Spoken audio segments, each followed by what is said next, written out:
Down in Queens Quay, Lisa's taking some photos of my bike for an article that's going to be coming out soon. This is week 20 of the vlog.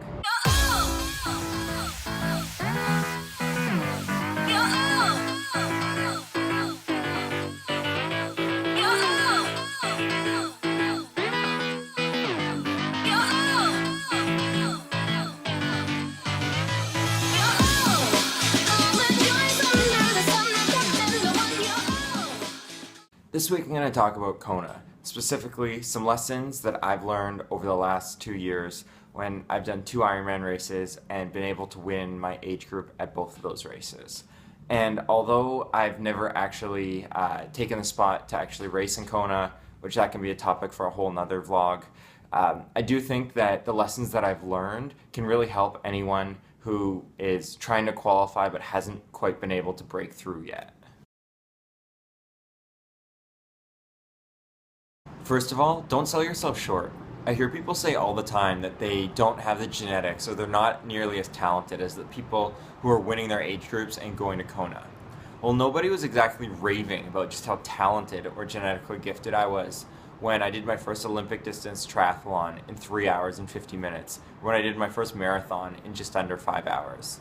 And I'm not saying that I am or am not talented or just how much of a role genetics plays in this, but if you sell yourself short, then you've really lost the race before it's even begun. You have to be prepared for the hurt.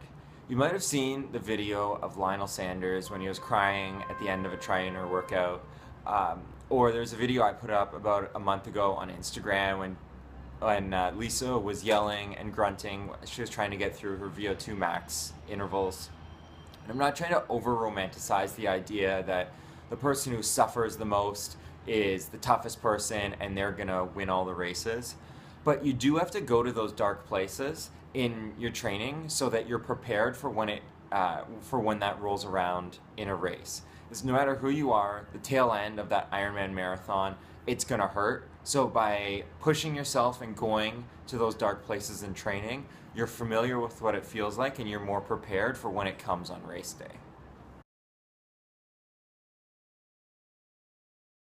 You need to be able to run well off the bike. I'm always surprised at the number of people who have fallen short on qualifying for Kona and then they keep focusing on improving on the bike and getting faster on the bike and completely ignoring the run. I saw firsthand when I was watching Ironman Lake Placid in 2014 just how important the run really is. Lisa had had a really poor swim by her standard, a substandard bike as well, and was 8th coming into T2.